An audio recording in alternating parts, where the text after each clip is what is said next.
क्या हाल चाल आईसीएससी वालों, कैसे हो तुम सभी। स्वागत है तुम सबका वापस से आईसीएससी वाला के जबरदस्त वाले प्लेटफॉर्म पे। मैं हूं आपका अपना दोस्त, आपका होस्ट, आपका गाइड कुणाल दिस साइड। आप मुझे प्यार से बुलाते हैं टीरेक्स, क्योंकि भाई बहुत सारे बच्चों को लगता है कि मैं लेता हूं क्लासेस फ्रॉम जुरासिक वर्ल्ड और डायनासोर्स मेरे दोस्त हैं, इसी वजह से भाई नाम टीरेक्स है। ठीक है, चलिए तो सभी बच्चों का स्वागत है, उन बच्चों का भी जो पुराने हैं, उन बच्चों का भी जो बहुत सारे नए बच्चे हैं हमारे। ठीक है, तो हम लोग क्या करते हैं, हम आपको पढ़ाते हैं आईसीएससी से रिलेटेड सारे सब्जेक्ट्स एंड साथ ही साथ तैयार करवाते हैं आपको अपने एग्जाम्स के लिए, जहां पे आप कर पाओ ताबड़तोड़ परफॉर्मेंस। ठीक है, चलिए तो बहुत सारे नए बच्चे भी हो सकता है हमारे इस प्लेटफॉर्म पे पहली बार जुड़ रहे हो, तो उन सभी को मोस्ट मोस्ट वेलकम। ठीक है, मेरा नाम कुणाल है वैसे। ठीक है, बच्चे मुझे टीरेक्स सर के नाम से बुलाते हैं, उसका रीजन मैं आपको बता चुका हूं। ठीक है, चलिए तो हम लोग एक कंप्लीट चैप्टर रिकैप सीरीज कर रहे हैं, जहां पे हम short crisp and quick video से आपको समझाते हैं आपके बढ़िया बढ़िया चैप्टर्स, ताकि अगर आपके बैकलॉग्स बन गए हो, आपको रिवीजन करना हो, तो दोनों को चीजों को आप यहां पे क्लियर कर पाओ। ठीक है, तो ये शॉर्ट एंड हेल्पफुल वीडियोस आप सभी बच्चों के लिए हैं दोस्तों। And let's get started.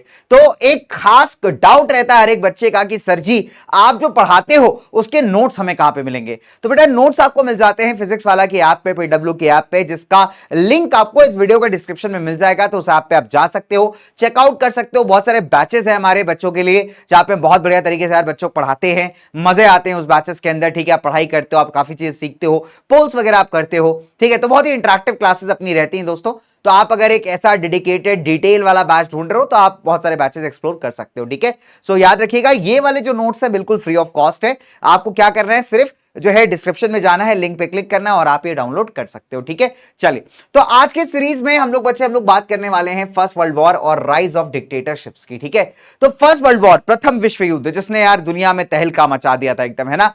तो एक मीम आई थी इस पे कि जब गर्ल्स फाइट करती ना, तो उनकी फाइट जो है नॉर्मल नोक झोंक में खत्म हो जाती है। ठीक है, ऐसे मैं तुमसे बात नहीं कर रही, मैं तुमसे बात नहीं करूंगी, है ना, हम लोग एक दूसरे को अनफॉलो कर देंगे, तो ऐसे लड़कियों की लड़ाई झगड़ा थोड़ा खत्म हो जाता है। When boys fight they actually lead to war. और ये सच्चाई है दोस्तों कि जब आप देखो लड़के जब लड़ते हैं भाई, तो फिर युद्ध होते हैं सीधे। तो ये सही बात तो बिल्कुल भी नहीं है ना, अच्छी बात थोड़ी है युद्ध करना, it's very very bad. But जब नेता लोग एकदम अग्रेसिव हो जाते हैं ना, एकदम जबरदस्त लेवल का पॉलिटिक्स कर रहे होते हैं, तब ऐसे इवेंट्स आपको दुनिया में होते हुए दिखते हैं। और जिस टाइम का हम बात कर रहे हैं 19th सेंचुरी का, 20th सेंचुरी का दोस्तों, उस जमाने में वॉर को लेकर के ना लोगों में अलग लेवल का क्रेजीनेस था भाई। लोग इसको बहुत बुरा भी नहीं मानते थे। ठीक है, ये अपने लीडर्स को बड़ा सपोर्ट करते थे ऐसे चीजों के अंदर, राइट। चलिए तो इस लेक्चर में, आज इस टॉपिक में, इस वीडियो में हम जानेंगे कि आखिरकार कौन से वो कारण थे जिनके चलते फर्स्ट वर्ल्ड वॉर हुआ। और उसी फर्स्ट वर्ल्ड वॉर के एंड में आप देखोगे कि कुछ ऐसे कॉजेज आपको मिलेंगे जिसकी वजह से यूरोप के कुछ कंट्रीज में डिक्टेटरशिप गवर्नमेंट स्टैब्लिश होती हैं। डिक्टेटरशिप का मतलब होता है जब आपके देश में एक कॉमन लीडर हो और वो लीडर आपको बताए कि आपकी जिंदगी भी आपको कैसे जीनी है। ठीक है, तो मतलब जहां आपके पास कोई फ्रीडम नहीं है, किसी प्रकार के राइट्स नहीं है, ऐसी सरकार, ऐसा देश कहलाता है डिक्टेटरशिप। ठीक है, चलिए तो let's talk about the first world war. दोस्तों इतिहास के पन्नों में फर्स्ट वर्ल्ड वॉर की जब हम बात करते हैं, तो इसको जनरली हम लोग काउंट करते हैं 1914 से 1918 के बीच में। ठीक है, लेकिन अगर ये कहूं मैं आपसे कि इसके जो कारण है वो इससे भी पहले के हैं, तो आप शॉक मत होना भाई। ठीक है, बिकॉज ऑनेस्टली अगर मैं बताऊं ना, 1871 के बाद से जो यूरोप के पॉलिटिकल सिचुएशंस थे वो बड़े खराब से होने स्टार्ट हो गए थे। मतलब यहां पे आप लोगों के मन में वायलेंस भी देखोगे, लोगों के मन में हेट्रेड भी देखोगे, और साथ ही साथ जो पॉलिटिशियंस हैं वो अपना फायदा करने में लग जाते हैं। तो ये भी चीज आप देखोगे। ठीक है, फिलहाल क्या देखना है अपने को, सिलेबस देखना है। तो ये आपका फर्स्ट वर्ल्ड वॉर का सिलेबस है, तो इतना ही आपको पढ़ना है दोस्तों आईसीएससी के एग्जाम्स के हिसाब से। तो एक्स्ट्रा आपको पढ़ना है, उसके लिए आपका बैच रहता है। ठीक है, लेकिन आपको अगर तैयारी करनी है पेपर की एकदम टू द पॉइंट, समय बचाते हुए क्विक वीडियो, तो फिर we have to stick to the ICSC syllabus. ठीक है, चलिए तो आगे बढ़ते हैं दोस्त यहाँ पे फटाफट से। So world war 1 1914 to 1918। ठीक है, चलिए तो दोस्तों जब हम बात करते हैं ना युद्ध की, तो युद्ध से पहले भी एक ऐसा फीलिंग था जिसने यूरोप को बिल्कुल बदल के रख दिया था। ठीक है, और उस फीलिंग को हम कहते हैं राष्ट्रवाद या नेशनलिज्म। तो नेशनलिज्म होता क्या आखिरकार। ठीक है, ये एक ऐसा फीलिंग है जब जहां पे आप एक नेशन, एक देश को क्रिएट करने का सपना देखते हो, सोचते हो। ठीक है, आपको ऐसा लगता है कि जो आपके लोग हैं, जो आपके साथ कॉमननेस शेयर करते हैं, मतलब ऐसे लोग जिनके बीच में और आपके बीच में कोई बात कॉमन है, हो सकता है आपकी लैंग्वेज कॉमन हो, आपका हिस्ट्री कॉमन हो, कल्चर कॉमन हो, कुछ कॉमन लड़ाइयां आपने साथ में लड़ी हो, तो ऐसे लोग चाहते हैं एक टेरिटरी के अंदर कि उसको देश बनाया जाए, उसको एक नेशन बनाया जाए। ठीक है, और इसी फीलिंग को जो ये आपको करने के लिए मोटिवेट करती है, हम क्या कहते हैं इसको, हम कहते हैं दोस्तों यहां पे नेशनलिज्म। ठीक है, तो यहां पे अगर आप देखोगे तो लोग अपने आप को एक नेशन मानना स्टार्ट कर देते हैं। तो यहां तक तो यार कोई दिक्कत नहीं, कोई परेशानी नहीं, कोई प्रॉब्लम नहीं। परेशानी कहां स्टार्ट होती है, जब इसी नेशनलिज्म में अग्रेसिवनेस आ जाती है, मतलब लोग ये मानने लग जाएं कि उनका देश बेस्ट है और बाकी सारे बेकार है, ठीक है। और यूरोप के अंदर अगर आप देखोगे दोस्तों तो कुछ ऐसा ही होने वाला था कि 17-18 सेंचुरी तक तो नेशनलिज्म एक बहुत अच्छा फीलिंग था जिसने बहुत बदलाव किए यूरोप की पॉलिटिक्स में, लेकिन by the time of 19 century दोस्तों यही नेशनलिज्म बदल जाता है अग्रेसिव और मिलिटेंट नेशनलिज्म के अंदर, ठीक है। चलिए, तो अगर मैं अग्रेसिव नेशनलिज्म को डिफाइन करूं तो देखिए इसका मतलब है कि अपने देश से तो बहुत प्यार करना लेकिन दूसरे कंट्री से यहां थोड़ा सा हेट करना, और इसी का रिजल्ट होता है मिलिटेंट नेशनलिज्म। तो जो देश ऐसा फील करते हैं कि उनका बेस्ट है बाकी सारे बेकार है, वो अपने आप को पावरफुल बनाना चाहते हैं, और पावरफुल बनाने के लिए उनको कई बार आप देखोगे स्ट्रॉन्ग मिलिट्री, स्ट्रॉन्ग डिफेंस की जरूरत पड़ती है। तो ऐसे देश अपने कंट्री का जो मैक्सिमम रिसोर्स है वो अपने डिफेंस को मजबूत करने में लगाने लगते हैं, और इनको लगता है कि क्यों ना यार हमारे पास कुछ इलाके आ जाए, किसी के इलाकों पे हम कब्जा कर लें। जैसे फॉर एग्जांपल फ्रांस की बात करते हैं, तो फ्रांस की एक बड़ी तमन्ना थी दोस्तों कि जर्मनी के पास जो उसके इलाके चले गए अल्सेक और लोरेन के, वो उसे वापस मिल जाए। ऐसे सर्बिया अगर आप देखोगे तो चाहता था सभी बाल्कन स्टेट्स को मिला करके एक यूनाइटेड सर्बियन स्टेट बनाना, ठीक है। तो बाल्कन क्या था, बाल्कन वो इलाका था यूरोप का जहां पे बहुत सारे छोटे छोटे स्टेट्स हुआ करते थे, और इनमें से कईयों के ऊपर तो ऑटोमन जो एम्पायर था, है ना, जो टर्की से रूल किया करता था, वो इसके ऊपर कब्जा करके बैठा था। और क्योंकि ऑटोमन एम्पायर एक मुस्लिम एम्पायर था भाई, और जो बाल्कन के इलाके थे मैक्सिमम क्रिश्चियनिटी फॉलो करने वाले थे, तो रिलीजन को लेकर के भी तगड़ा कॉन्फ्लिक्ट था इनके बीच में। और ये स्टेट्स हमेशा ट्राई करते थे कि बाल्कन से किसी तरीके से इंडिपेंडेंट हो जाए, स्वतंत्र हो जाए, ठीक है। तो ये अगर आप देखोगे कहीं ना कहीं ये जो माइंडसेट है लोगों का वो बहुत ज्यादा अग्रेसिव हो चुका है। अग्रेसिव नेशनलिज्म से क्या हुआ दोस्तों, एक्सपेंशनिस्ट पॉलिसीज डेवलप होना स्टार्ट हुई। मतलब जो बड़े पावर्स थे, ब्रिटेन है, फ्रांस है, जर्मनी है, इनके दिमाग में एक बात आ गई कि हमें अपना एम्पायर को सबसे बड़ा बनाना है। उसके लिए हमें क्या करना पड़ेगा, दूसरे देशों को अटैक करके कब्जा करना पड़ेगा। तो जैसे ब्रिटेन और फ्रांस के ना तगड़े कॉलोनियल एम्पायर्स थे, ठीक है, मतलब कई सारे कंट्रीज को इन्होंने कब्जे में ले रखा था अपने, ठीक है, एशिया और अफ्रीका के अंदर भी। जैसे India is a very good example कि हम लोग ब्रिटेन के कॉलोनी हुआ करते थे, ठीक है। तो ऐसे कई सारे इलाकों में ब्रिटेन ने और फ्रांस ने जो है एशिया अफ्रीका के अंदर अपना कब्जा जमाया हुआ था। अब इनको देखा देखिए जो बाकी अपने इलाके थे, जैसे जर्मनी हो गया, इटली हो गया, जापान हो गया, ये भी चाहते थे कि इनका भी एक तगड़ा कॉलोनियल एम्पायर स्टैब्लिश हो। क्यों भैया होना चाहिए, बिकॉज जो कॉलोनीज थी वहां से आपको रॉ मटेरियल्स मिलता था, वो सामान मिलता था जिससे आप यूरोप की मार्केट्स में बेच करके अच्छा पैसा कमा सकते हो, ठीक है। सो कॉलोनीज, इसके अलावा अगर आप देखोगे तो एक एम्पायर के पावर, उसके मान सम्मान को भी यहां बढ़ाती थी। तो जिस कंट्री के पास या जिस स्टेट के पास बड़ा कॉलोनियल एम्पायर था उसे बहुत पावरफुल और अग्रेसिव माना जाता था, राइट। और हर देश अगर आप देखोगे, हर स्टेट यहां पे यही चीज अचीव करने का ट्राई कर रहा है। तो जब आपके इंटरेस्ट एकदम कॉमन हो जाएंगे तो आपके बीच में लड़ाई को आप अवॉइड नहीं कर सकते, और वही अगर आप देखोगे यूरोप के अंदर होने वाला है, ठीक है। चलिए, अब इसी वजह से आप देखोगे कंट्रीज जो है अपने आप को पावरफुल बनाने की दौड़ में लग गए, ठीक है, और इनको लगा कि पावरफुल बनने का एक ही तरीका है, वो है वेपन्स को इकट्ठा करना। तो यहां पे जो अगला कॉज है बेटा है वो है रेस फॉर द आर्मामेंट्स। अब क्योंकि अग्रेसिव नेशनलिज्म सर चढ़ के बोल रहा है, तो कंट्रीज ने क्या किया, सेल्फ डिफेंस के नाम पे जो है वेपन्स को इकट्ठा करना स्टार्ट कर दिया, ठीक है। और आप देखोगे कि अपने डिफेंस सिस्टम्स को मजबूत बनाने लगे। जैसे जर्मनी अगर आप देखोगे, जर्मनी चाहता था कि उसके जो कॉलोनीज हैं एशिया अफ्रीका में, उसे वो प्रोटेक्ट कर पाए बाकी लोगों से, ठीक है। तो इसके लिए वो क्या करने लगता है, एक स्ट्रॉन्ग नेवी तैयार करने लगता है, बिकॉज उन जमानों में ब्रिटेन की नेवी को बहुत पावरफुल माना जाता था, और जर्मनी भी चाहता था कि उसकी भी नेवी जो है इक्वली पावरफुल हो। इसलिए one of the largest ships को बनाया था जिसका नाम था इंपेरेटर 1912 में। अब ब्रिटेन और फ्रांस अगर आप देखोगे तो जर्मनी की बढ़ती हुई इस पावर को देख के बड़े शॉक हो गए। उनको लगा यार कि ये तो जबरदस्त पावरफुल होता जा रहा है, कल तो हमारे सामने आके खड़ा हो जाएगा, हो सकता है हम पे अटैक भी कर दे। तो ये जो डर है ना दोस्तों, ये जो सस्पिशन है, ये कंट्रीज को, स्टेट्स को फोर्स कर रहा है ज्यादा से ज्यादा वेपन्स इकट्ठा करने के लिए, ठीक है। तो यहां पे अगर आप देखोगे तो ये जो वेपन्स इकट्ठा करने की दौड़ थी, इसने एक डर, सस्पिशन का माहौल बना दिया यूरोप के अंदर, बिकॉज हर देश को लगता था यार कि सामने वाले के पास अगर ये वेपन है तो मेरे पास इसका जवाब होना चाहिए, मेरे पास भी इसका काउंटर होना चाहिए। तो अगर आप दुश्मन, अगर जितने भी देश हैं सब यहां पे अगर मान लीजिए वेपन्स को इकट्ठा करना स्टार्ट कर देंगे और उनके आपस में ट्रस्ट नहीं होगा, तो डेफिनेट सी बात है एक दिन ऐसा जरूर आएगा जहां पे एक देश जलाएगा दूसरे के ऊपर वेपन, तो दूसरा वाला भी रिस्पॉन्ड करेगा। तो ऐसे हालातों में आप वॉर को अवॉइड नहीं कर सकते, ठीक है। तीसरा इंपॉर्टेंट पॉइंट है यूरोप का दो हॉस्टाइल कैंप्स में डिवाइड हो जाना। हॉस्टाइल का मतलब होता है जिनके आपस के रिश्ते, जो रिलेशन है वो अच्छे नहीं रहते। हॉस्टाइल का मतलब होता है जब आप एक दूसरे से नफरत करते हो, चिढ़ते हो। तो ऐसे अलायंसेस अगर आप देखोगे आपको यूरोप में बनते हुए दिखाई देते हैं। For example early 20th century की अगर हम बात करें तो यहां पे बेटा दो प्रकार के स्टेट्स हुआ करते थे यूरोप में। एक तो कहलाते थे नेशन स्टेट्स, ठीक है, जहां पे अपना प्रॉपर सिस्टम ऑफ गवर्नमेंट है, जैसे ब्रिटेन है, फ्रांस हो गया आपका। और दूसरे थे बड़े बड़े एम्पायर्स, जहां पे राजा महाराजा अभी भी रूल करते थे, जैसे ऑस्ट्रिया और हंगरी के अंदर रूल करने वाला हाब्सबर्ग डायनेस्टी, रशिया का रोमानोव डायनेस्टी, जर्मनी का एम्पायर। तो ये सब क्या हुआ करते थे, ruled by the Kings, right. और कुछ स्टेट्स थे जहां पे प्रॉपर सरकारी सिस्टम चलता था, पार्लियामेंट होता था, है ना, उन्हें हम कहते थे नेशन स्टेट्स। अब अगर हम ऑस्ट्रियन हंगरी एम्पायर की बात कर ले, हाब्सबर्ग एम्पायर की बात करें, तो यहां पे रहने वाले लोगों के कल्चर और लैंग्वेजेस सब डिफरेंट था। जैसे यहां पे हंगेरियन, सर्बियन, बॉस्नियन, क्रोएशिया के लोग, ये सब आया करते थे इसके अंदर, और इनका अपना कल्चर, इनका लैंग्वेज, सब कुछ बहुत ज्यादा डिफरेंट हुआ करता था, ठीक है। चलिए नाउ, अब अपने इंटरेस्ट को प्रोटेक्ट करने के लिए यहां पे क्या हुआ कि नेशंस ने कई सारे अलायंसेस या एग्रीमेंट्स बनाने स्टार्ट कर दिए, अलग अलग देशों के साथ हाथ मिला के बड़े ग्रुप्स बनाने स्टार्ट कर दिए। इसके दो सबसे बेहतर एग्जांपल्स मिलते हैं। नंबर वन, जर्मनी वाला अलायंस। तो जर्मनी ने क्या किया, ऑस्ट्रो हंगरी के साथ एक अलायंस बनाया, जिसे बाद में इटली भी आकर के ज्वाइन कर लेता है 1882 में, और इसे मिला के हम कहते थे द ट्रिपल अलायंस। अब इस ट्रिपल अलायंस की पावर को काउंटर करने के लिए एक और ग्रुप बन जाता है दोस्तों यूरोप के अंदर। ये कौन बनाया था, ये बनाया था फ्रांस, इंग्लैंड, रशिया। इसको हम कहते थे ट्रिपल ऑन्टेटे। बाद में अगर आप देखोगे तो इसके अंदर आकर के जो है आपका जापान भी ज्वाइन कर लेता है।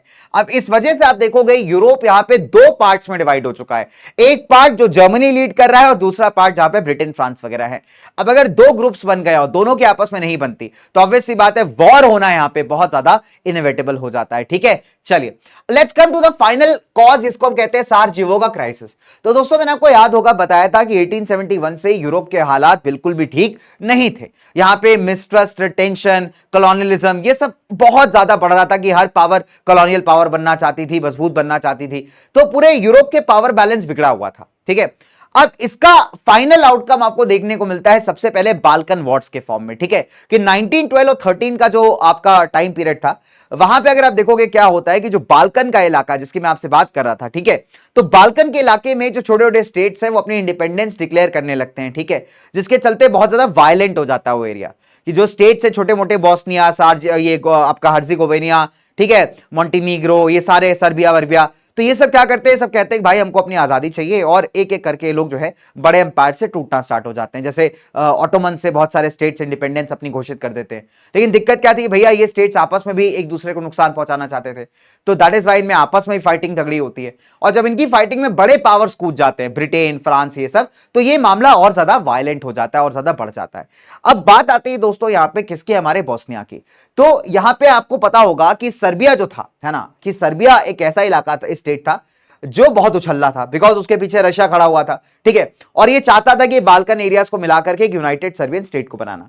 अब यहां पे जो है, जो ऑस्ट्रियन एम्पायर है वो अपनी थोड़ी सी पावर प्रदर्शन करता है, ठीक है, कि नहीं भाई हम ऐसा बनने ही नहीं देंगे, हम थोड़ा अपने हाथ में लेकर के रखेंगे। एंड अगर आप देखोगे तो पावर प्रदर्शन का एक बेस्ट एग्जांपल होता है कि डिस्पाइट वार्निंग्स दिए जाने के बाद भी जो ऑस्ट्रिया के होने वाले राजा थे फ्रांस फर्दिनांद, उनको भेजा जाता है कहां पे, बोस्निया के कैपिटल साराजेवो के अंदर, ठीक है, कि उनके लिए ऑलरेडी वार्निंग इशू थी कि आप मत जाइए बोस्निया, आप मत जाइए साराजेवो, यहां पे सर्बिया घात लगा के बैठा हुआ है कि आप आओगे और आपका कुछ भी हम कर देंगे, ठीक है। तो ये मानते नहीं है वार्निंग्स, कहते हैं अरे हम ऑस्ट्रिया के होने वाले राजा ऐसे कैसे डर जाएंगे। तो राजा महाराजों का ईगो बहुत बड़ा होता था, है ना। तो भाई साहब ये पहुंच गए अपने वाइफ के साथ एकदम बढ़िया से, तो ये निकले सुबह के टाइम पे, मार्केट के टाइम पे निकले बढ़िया से एकदम, है ना, तो इनपे जो है गोली चला दी गई। अब पहली बार तो इनके गार्ड्स ने इनको बचा लिया, लेकिन जब सेकंड टाइम आया तो इनके गार्ड्स बचा नहीं पाए, ठीक है, तो इनको असासिनेट कर दिया गया, इनको और इनकी वाइफ दोनों को यहां पे मार दिया जाता है, ठीक है। और ये कांड के पीछे किसका हाथ था, एक हाथ था सर्बिया की एक सीक्रेट सोसाइटी जिसका नाम था ब्लैक हैंड। तो ब्लैक हैंड के द्वारा करवाया गया था असासिनेशन, और आप इसको ऐसे देख सकते हो, मैं आपको दिखाता हूं थोड़ा सा। क्या हुआ भाई, चलना ही बंद हो गया, क्या बात है, गजब है, चले कोई बात नहीं। तो देखो इस तरीके से आप पिक्चराइजेशन देख सकते हो, ये बंदा जो है गोली मार रहा है, बेचारे कार में बैठे हुए हैं, ये फ्रांस फर्दिनांद है, इनकी वाइफ है, और दोनों को धाए से उड़ा दिया। तो पहले ही वार्निंग दिया था कि भैया मत जाओ, मत करो मिस एडवेंचर, मत घूमो ऐसे खाली में। ये कह रहे थे हम बाहुबली आदमी हैं, हम नहीं मानेंगे, हम तो राजा है, कैसे नहीं जाएंगे, ठीक है। तो राजा जी निकले भैया, पहली बार बच गए, दूसरी बार में धाए धाए उड़ा दिए गए, समझ रहे हो तुम। तो ये हुआ इनके साथ फिलहाल। चले, तो जब इनके राजा को, होने वाले राजा को मार दिया गया, ठीक है, उसका असैसिनेशन हो गया, तो ऑस्ट्रिया ने सर्बिया को वार्निंग दिया। ऑस्ट्रिया ने सर्बिया को कहा था कि देखो ऐसा है कि तुमने हमारे होने वाले राजा को मारा है, फिर भी हम तुम्हें माफ करने के लिए रेडी है अगर तुम हमारे 11-12 डिमांड्स को मान लो। तो यहां most of the demand Serbia मान लेता है, बट कुछ डिमांड्स को नहीं मानता क्योंकि उससे उसका इंडिपेंडेंस यहां पे छिन रहा था, ठीक है। और वहीं पे आप देखोगे जो है हमारा ऑस्ट्रिया डिक्लेयर कर देता है सर्बिया पे वॉर। अब ऑस्ट्रिया क्यों उछल रहा था इस तरह, बिकॉज ऑस्ट्रिया के पीछे जो सपोर्ट था वो किसका था, जर्मनी का था, ठीक है। तो जर्मनी ने कहा था कि चल ठीक है भाई, मैं देख लूंगा, मैं खड़ा हुआ, जा लड़ लेला करके, ठीक है, जा सर्बिया पे जाकर डिक्लेयर करते वॉर, ठीक है। और जर्मनी को ये नहीं लगा था कि शायद रशिया जो है एकदम मेन स्ट्रीम कूद जाएगा। एक और इंटरेस्टिंग फैक्ट बताता हूं तुम्हें, जो जर्मन एम्पायर के जो राजा थे और रशियन एम्पायर के राजा थे, वो आपस में कजन्स हुआ करते थे कभी किसी जमाने में, ठीक है, मतलब उनकी अच्छी दोस्ती वगैरह थी। और जर्मनी ने हवाबाजी के चक्कर में कि अपना पावर दिखा पाऊं यूरोप के अंदर, ये बोल दिया कि ठीक है मैं ऑस्ट्रिया को सपोर्ट कर रहा हूं। अब रशिया के राजा को भी बड़ा अटपटा लगा, उसको लगा यार ये क्यों हमारे अगेंस्ट आएगा, बट जब उसने देखा कि भाई वो जा रहा है उसके अगेंस्ट, तो रशिया वाले राजा ने कहा कि ठीक है यार, तुम अगर सपोर्ट कर रहे हो ओपनली ऑस्ट्रिया को, तो रुको हम सर्बिया के साथ खड़े हुए हैं, ठीक है। तो आप देख सकते हो कि यहाँ पे दो ग्रुप्स बहुत क्लियर आपको यहाँ पे फाइट करते हुए दिख रहे हैं, राइट। तो क्या होता है, रशिया यहाँ पे सपोर्ट करता है सर्बिया को और तैयारी करने लगता है इसकी वॉर की। फाइनली 1 अगस्त 1914 को जर्मनी जो है रशिया पे भी वॉर डिक्लेयर कर देता है, और 4 अगस्त को अगर आप देखोगे ब्रिटेन जर्मनी पे वॉर डिक्लेयर कर देता है। तो यहां पे आप देख सकते हो कि देखो, अच्छा एक मजेदार बात बताता हूं आपको कि यहां पे क्या हुआ कि जैसे ऑस्ट्रिया ने डिक्लेयर किया वॉर किस पे, सर्बिया पे, रशिया आ गया सर्बिया को बचाने के लिए, ठीक है, उधर से ऑस्ट्रिया को बचाने जर्मनी कूद गया वॉर के अंदर। अब ब्रिटेन का जो स्टांस था बहुत अनक्लियर था। देखो ब्रिटेन करता था व्यापार, उसको उसमें ज्यादा इंटरेस्ट था, उसको वॉर में कोई ज्यादा इंटरेस्ट था नहीं बहुत ज्यादा, उसे इंटरेस्ट था पैसे में, व्यापार में, रिसोर्सेज में, ठीक है। तो हमारा ब्रिटेन का एक कंडीशन था कि भाई जो तुम जो भी करो कर रहे हो लड़ो, कोई दिक्कत नहीं, लेकिन बेल्जियम को कॉम्प्रोमाइज मत करना।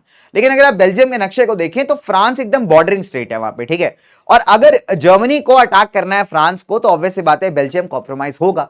और जब ये होता है भाई, तो ब्रिटेन कहता है मैं पहले ही बोला था बेल्जियम कॉम्प्रोमाइज मत करना भाई, तुमने लेकिन वही हरकत की, तो मैं अब तुम्हारे अगेंस्ट यहां पे वॉर लड़ूंगा, ठीक है। तो ब्रिटेन अगर आप देखोगे जर्मनी के अगेंस्ट हो जाता है, जर्मनी पे वॉर डिक्लेयर कर देता है, ठीक है। चलिए धीरे धीरे करके अगर आप देखोगे बाकी कंट्रीज भी आप ज्वाइन कर जाती हैं। जापान भी क्या करता है, सपोर्ट दिखाता हुआ जर्मनी पे वॉर डिक्लेयर कर देता है, ठीक है। बिकॉज जापान को एक हसरत थी, जापान की एक एम्बिशन था कि जो जर्मनी के पास टेरिटरीज है ईस्ट साइड पे, उसे जापान जो है यहां पे कैप्चर कर पाएगा, ठीक है। तुर्की और बल्गेरिया अगर आप देखोगे ये जर्मनी के साइड ज्वाइन कर लेते हैं दोस्तों। इटली यहां पे कुछ समय न्यूट्रल रहता है, फिर इटली गद्दारी करता है, ठीक है। तो जर्मनी कह रहा है इटली को है गद्दारी कोरबे, तो इटली क्या कर देता है, गद्दारी कर देता है दोस्तों। यहां पे जर्मनी के साथ जो अलायंस था उसको तोड़ता हुआ भाग जाता है दूसरी पार्टी में, और साथ ही साथ जो है जर्मनी पे ही वॉर डिक्लेयर कर देता है, ठीक है। तो जर्मनी वाले गा रहे हैं भैया अच्छा सिला दिया तूने मेरे अलायंस का, यार ने ही तोड़ दिया यार अलायंस का, है ना। तो जर्मनी वाले जो है कह रहे हैं यार गद्दारी कोर पे हमारे साथ इटली, तुम अभी चुपचाप बैठे थे, हमें लगा था हमारे साथ से लड़ोगे, तुम अलायंस ही तोड़ के भाग गए दूसरी तरफ, बताओ यार। कहते हैं ना देखो कर बुरा तो हो बुरा, ये फैक्ट है ना। अगर आप देखोगे ना इटली ने बड़े हसरतों के साथ एम्बिशंस के साथ ज्वाइन किया था वर्ल्ड वॉर 1 को अलाइड पावर्स के साइड से, उसे लगा था बहुत बेनिफिट होगा उसको, लेकिन मजे की बात क्या है, जब वॉर खत्म हो गई ना, तो जो एक्सपेक्टेड बेनिफिट्स थे वो इटली को मिले ही नहीं कभी, ठीक है। इसीलिए कहते हैं बेटा कि बुरा करोगे भैया बुरा ही होगा तुम्हारे साथ, फैक्ट है। चलो तो इस तरीके से आप देखोगे वर्ल्ड वॉर 1 हमारी हो जाती है स्टार्ट, ठीक है। जैसे हमारा ये प्रेजेंटर चल नहीं रहा है, कोई बात नहीं, तो हम लोग आगे बढ़ते हैं ना, इसी से हम लोग मूव कर लेंगे। चलिए तो यहाँ पे दो ग्रुप्स बन गए, एक थे अलाइड पावर्स भैया हमारे ये वाले, और एक थे अपने सेंट्रल पावर्स, ठीक है।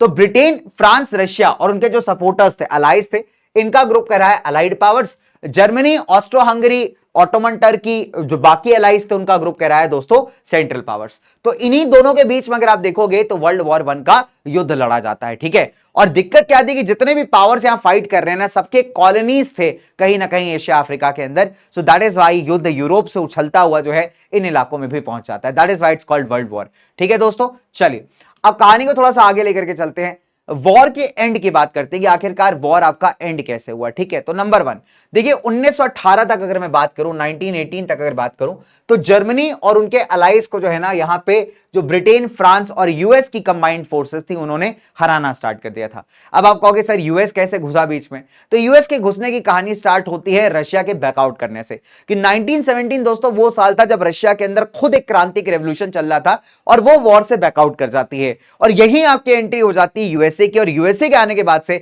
अलाइड पावर्स हो जाते हैं बहुत मजबूत। तो अलाइड पावर्स की जो फोर्सेस थी अभी बहुत स्ट्रांग थी, और उन्होंने जर्मनी और उसके सहायक सपोर्टर्स को यहां हराना स्टार्ट कर दिया, ठीक है। अब इससे क्या हुआ भाई, ऑस्ट्रिया हंगरी के अंदर बड़ा डिसकंटेंट फैल गया कि एक तो तुम वॉर में कूद गए, ऊपर से हार रहे हो, बड़ी बेइज्जती की बात है, ठीक है। तो बल्गेरिया ने अगर आप देखोगे यहां पे वॉर से विड्रॉ ले लिया, और तुर्की की अगर हम बात करें तो उसने अलाइड को सरेंडर कर दिया 1918 में। अब ऑस्ट्रिया हंगेरी का जो एम्पर था, राजा था, उसने भी यहां पे सरेंडर कर दिया। एंड साथ ही साथ अगर आप देखोगे जर्मनी के अंदर जो है एक रेवोल्यूशन ब्रेकआउट हो गया कि हम लोग वॉर के कारण इतना सफर कर रहे हैं, हमें नहीं चाहिए भाई ऐसी वॉर। तो एज ए रिजल्ट जर्मनी में ब्रेकआउट हो जाता है रेवोल्यूशन, वहां का राजा छोड़ देता है अपनी गद्दी और जर्मनी बन जाता है दोस्तों रिपब्लिक। तो जो जर्मन एम्परर था ना दोस्तों, कैसर विलियम टू, ये कहां भाग गया था? हॉलैंड भाग गया था, ठीक है। और जो नई सरकार थी जिसको हम कहते हैं विमर रिपब्लिक की सरकार, उसको यहां पे साइन करवाया जाता है एक मिलिट्री एग्रीमेंट जिसे आप आर्मिस्टाइज कहते हैं दोस्तों। इस आर्मिस्टाइज से जो है फाइनली वर्ल्ड वॉर आप देखोगे एक तरीके से बंद हो जाती है, ठीक है। चलिए अब अगर आप देखोगे 53 से 70 मिलियन लोग जो थे उन्होंने वॉर लड़ी थी और करीब 9 मिलियन लोग अगर आप देखोगे या तो घायल हो गए थे या तो मार गए थे। तो सिविलियंस के अलावा अगर आप देखोगे, मतलब जो हमारे नॉर्मल सोल्जर्स हैं उनके अलावा जो आम नागरिक है, सिविलियंस है बेटा, वो भी यहां पे काफी नुकसान पहुंचाते हैं, मतलब वो भी इनको ऊपर काफी नुकसान पड़ता है। कैसे? बिकॉज अगर आप देखोगे तो वर्ल्ड वॉर के टाइम पे कई बार एयर बॉम्बिंग्स होती थी जिसमें सिविलियंस मर जाते थे, कई बार सूखा पड़ जाता था जिससे लोग भूखमरी से मर जाते थे, या बीमारियां कई सारी फैली हुई थी। सो एज ए रिजल्ट आप देखोगे कि कॉमन कैजुअलिटी, मतलब आम आदमी का मरना और सोल्जर्स का मरना, दोनों का ही जो लॉस था बहुत हेवी लेवल पे था, राइट। चलिए इनफैक्ट अगर आप देखोगे जो कंट्रीज ने इस वॉर में पार्टिसिपेट किया था सबकी इकोनॉमीज की यहां पे बच चुकी थी बैंड, बहुत ही गंदे लेवल की बैंड, ठीक है। इसके अलावा अगर आप देखोगे जो ग्रेट इकोनॉमिक डिप्रेशन है वो भी जाकर के आगे आगे ना फ्यूचर में आप देखोगे जो वर्ल्ड वॉर 2 के रीजंस हैं उनको कहीं ना कहीं भी क्रिएट करता है, ठीक है। Very very simple. तो इस तरीके से आप याद रख सकते हैं कि फ्यूचर में जाकर के कि वर्ल्ड वॉर 2 के लिए जो रीजंस बनेगा उसमें से आप देखोगे आगे चल के जो ग्रेट इकोनॉमिक डिप्रेशन आता है वो भी इसको काफी ज्यादा खराब कर देता है, ठीक है। चलिए तो हमने ये देखा कि जिन कंट्रीज ने यहां पे फाइट किया वॉर, उनकी इकोनॉमी बर्बाद हो गई। उसके अगले वॉर के अगले 10 साल बाद अगर आप देखोगे थोड़ी थोड़ी जो इकोनॉमी सुधर भी रही होती है उसको भी ग्रेट इकोनॉमिक डिप्रेशन बर्बाद कर देता है। और यही वो समय था जिसने एक्चुअली कहते हैं ना मौका दिया था इटली जैसे इलाकों में, जर्मनी जैसे इलाकों में डिक्टेटर्स को राइज करने का, ठीक है। तो ये काफी वेल कनेक्टेड आप कह सकते हो दोस्तों आपके डिक्टेटरशिप वाले टॉपिक से भी है। चलिए अब कहानी को आगे बढ़ाते हैं। Let's talk about very very simple, क्या बात करेंगे हम लोग यहां पे बात करेंगे that is results of the war, कि आखिरकार वॉर का जो रिजल्ट था, आउटकम था, वो क्या हुआ, ठीक है। अब भैया ये हमारा प्रेजेंटरवा जो है एकदम धोखा दिए जा रहा है भैया, बात काम ही नहीं कर रहा है, बताओ। अभी तक काम कर रहा था ये, अब नहीं काम कर रहा, अरे काम कर गया, चलो बढ़िया। तो रिजल्ट्स ऑफ द वॉर में सबसे पहले आती है सबसे कलेशी ट्रीटी एग्रीमेंट जिसका काम करते हैं हम, जिसका नाम रखते हैं हम लोग बच्चे ट्रीटी ऑफ वर्साई। तो ये एग्रीमेंट को इतना कलेशी क्यों माना जाता है भाई? बिकॉज ये जो एग्रीमेंट है ना आपका, इसने आप ये मान लीजिए बहुत सारे लोगों को दुखी भी किया और आगे चल के जो डिक्टेटर्स को इतना सपोर्ट मिला ना जनता का, उसकी जड़ अगर आप देखेंगे तो इसी ट्रीटी के अंदर आपको मिल जाती है। बहुत ही अनफेयर ट्रीटी थी दोस्तों। ट्रीटी क्या होती है? जब दो या दो से ज्यादा देशों के बीच में आप देखोगे कि एग्रीमेंट होता है ओवर सर्टेन कंडीशंस, ठीक है, तो उसको अपन ट्रीटी कह सकते हैं, राइट। तो ट्रीटी ऑफ वर्साई को कहां साइन किया गया था दोस्तों? फ्रांस के वर्साई पैलेस के अंदर। वहां पे फ्रांस में आप देखोगे तो थोड़ा वर्साई करके एक जगह है जहां पे एक बहुत सुंदर सा पैलेस बना हुआ है, तो वहीं पे इस ट्रीटी को साइन किया जाता है बाय विक्टोरियस नेशंस, ठीक है। और इसमें मेन टर्म्स क्या थे? देखिए नंबर 1, पहली बात कहा गया कि जर्मनी ने जो है वॉर को स्टार्ट किया, जर्मनी ने अग्रेशन दिखाया तभी इतनी जबरदस्त वॉर हुई। साथ ही साथ यह भी कहा गया कि जितना भी लॉस हुआ है अलाइड पावर्स का उसको जर्मनी ही पे ऑफ करेगा, बिकॉज जर्मनी ने वॉर को एक तरीके से स्टार्ट किया, अग्रेशन दिखाया है, तो जितना भी नुकसान हुआ है अलाइड पावर्स का वो कौन भरेगा? जर्मनी भरेगा। इसके अलावा जर्मनी में राइन नदी बहती है तो उसके आसपास का जो इलाका बड़ा फर्टाइल, बड़ा बढ़िया भी है, और साथ ही साथ मिलिट्री पर्पसेस से भी आप देखोगे जर्मनी के काफी इंपॉर्टेंट था। तो राइन वैली के इलाके को क्या किया? डिमिलिटराइज कर दिया गया, मतलब जर्मनी की जो मिलिट्री पावर थी उसको यहां पे काफी ज्यादा वीक कर दिया गया, उसको डिक्रीज कर दिया गया। एंड जर्मन टेरिटरी जो राइन नदी के वेस्ट में इलाका था उसको यहां अलाइड फोर्सेस लगभग 15 साल तक ऑक्यूपाई करके रखेंगे।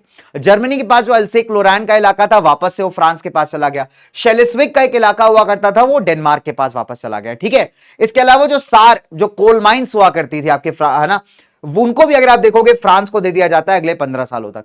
तो जर्मनी के जितने भी ओवरसीज कॉलोनीज थे, मतलब जर्मनी के अलावा जो बाहर अलग अलग इलाकों में उसने कब्जे किए थे, वो भी उससे यहां छीन लिए जाते हैं और ये अलाइड पावर्स आपस में डिवाइड कर लेते हैं। जर्मन आर्मी का साइज एकदम रिड्यूस कर दिया, नेवी को बंद कर दिया, रेस्ट्रिक्ट कर दिया, एयरफोर्स एंड सबमरीन्स को भी यहां पे बैन कर दिया कि आप ना तो एयरफोर्स इस्तेमाल करोगे, ना सबमरीन चलाओगे, ना ही नेवी अपनी जो है बढ़िया तरीके से यूज कर पाओगे, और जो आपकी नॉर्मल फोर्सेस आपकी आर्मी उसको भी आप बहुत कम टाइम में यूज करोगे, मतलब बहुत कम नंबर्स के साथ।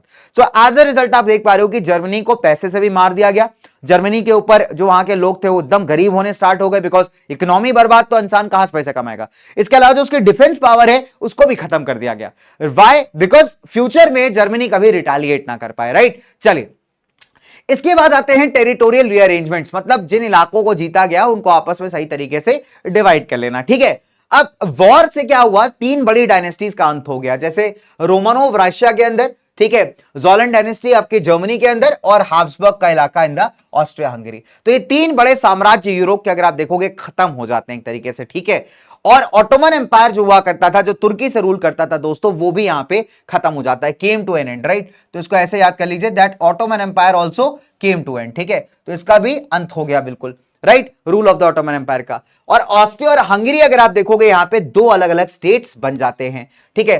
साथ ही साथ जिन देशों में ये राजा महाराजा रूल किया करते थे, राजाओं की सरकारें होती थी, मोनार्की होती थी, वो कोलैप्स कर जाती, खत्म हो जाती, ठीक है। तो हमने क्या देखा, वर्ल्ड वॉर 1 का सबसे तगड़ा इंपैक्ट कि तीन बड़े डायनेस्टीज का खत्म हो जाना, इनकी जगह पे आपके प्रॉपर रिपब्लिक स्टेट्स बन जाना। जैसे जर्मनी के अंदर एक प्रॉपर डेमोक्रेटिक रिपब्लिक बन गया था, ठीक है। ऑस्ट्रिया हंगरी दो अलग स्टेट्स हो गए थे। फिर आपका रशिया के अंदर सोशलिज्म आ गया था, समाजवाद वाला जो है आइडियोलॉजी चलने लगा था वहां पे। तो आप देख पा रहे हो कि मोनार्की का खात्मा हो गया, मोनार्की खत्म हो रही है और अलग तरीके के स्टेट्स यहां पे क्रिएट हो रहे हैं। बहुत सारे इंडिपेंडेंट स्टेट्स यहां पे आ गए, जैसे फॉर एग्जांपल फिनलैंड है, एस्टोनिया है, लातविया है, लिथुआनिया है, यूगोस्लाविया है। ये सब क्या हो गए, आजाद हो गए, इंडिपेंडेंट बन गए, ठीक है दोस्तों। चलिए, इसके अलावा लीग ऑफ नेशंस का एस्टैब्लिशमेंट। अब नो डाउट कि दोस्तों यहां पे जो वर्ल्ड वॉर थी बहुत डेवास्टेटिंग थी, ठीक है। तो कोई भी नेता यहां पे नहीं चाहता था कि दोबारा से कोई ऐसा युद्ध हो, तो इसके लिए एक ऑर्गेनाइजेशन को बनाना बहुत इंपॉर्टेंट है, राइट। और वहां पे जन्म लेती है दोस्तों the league of Nations after the world war. जो 14 पॉइंट प्रोग्राम था प्रेसिडेंट विल्सन का, वुड्रो विल्सन का दोस्तों, है ना, यूएस वाले, उसमें एक पॉइंट ये भी था कि फ्यूचर वॉर्स को प्रिवेंट करने के लिए एक लीग बनाई जानी चाहिए, एक ऑर्गेनाइजेशन, ठीक है। और वहीं पे जन्म लेती है आपकी द लीग ऑफ नेशंस। अब इसके एम्स एंड ऑब्जेक्टिव्स क्या थे? नंबर 1 कि कोई भी देश यहां पे सीक्रेट ट्रीटीज और अलायंस नहीं करेगा, सभी देश एक दूसरे के इंडिपेंडेंस की रिस्पेक्ट करेंगे, नेशंस अपने डिस्प्यूट्स को जो है यहां पे लीग के पास ला करके पीसफुली सॉल्व करेंगे। और मेंबर नेशंस के पास पावर थी कि अगर कोई देश यहां पे अग्रेशन शो करता है तो उसके अगेंस्ट नेसेसरी एक्शन लिया जा सकता है। साथ ही साथ लीग का काम यह भी था कि कल्चरल, सोशल और इकोनॉमिक कॉपरेशन को देशों के बीच प्रमोट करना। सुनने में बहुत अच्छा लग रहा होगा कि यार सब कुछ बड़ा पॉजिटिव है, लेकिन दिक्कत क्या है दोस्तों कि ये लीग आपकी फेल हो गई। क्यों भाई? क्योंकि लीग के ना बहुत सारे लिमिटेशंस थे। जैसे जर्मनी और सोवियत यूनियन, जो पहले रशिया था बाद में यूएसएसआर या सोवियत यूनियन बना, उन्होंने अगर आप देखोगे उनको लीग का मेंबर स्टार्टिंग में नहीं बनाया गया। यूएसए ने लीग फॉर्मेशन में तो रोल प्ले किया, लेकिन खुद यूएसए कभी लीग का मेंबर नहीं बना। इसके अलावा डिक्टेटरशिप्स जब आई जर्मनी और इटली के अंदर, तो उन्होंने लीग को और कमजोर कर दिया, बिकॉज ऑब्वियस सी बात है डिक्टेटर्स लीग की बात नहीं सुनते थे। लीग अगर उनसे कह रही है मत कब्जा करो इस इलाके में, तो भाई वो नहीं मानते थे, धज्जियां उड़ा देते थे लीग के बातों की। तो that is why league of Nations बनाई अच्छी इंटेंशन के साथ थी, ठीक है, एंड लेकिन आप देखोगे फेल हो जाती है दोस्तों यहां पे लीग ऑफ द नेशंस, ठीक है, फ्यूचर वॉर्स को प्रिवेंट करने में, राइट। चलिए, अब इसी से कनेक्टेड आपको देखने को मिलता है हमारा अगला topic, that is rise of the dictatorship. तो आपको एक बात बहुत क्लियर हो गई होगी दोस्तों कि वर्ल्ड वॉर 1 के एंड में जिस तरीके से जो नए नए चेंजेस आए यूरोप के अंदर, उसमें जर्मनी एक ऐसा देश था जिसके साथ बहुत गलत हुआ।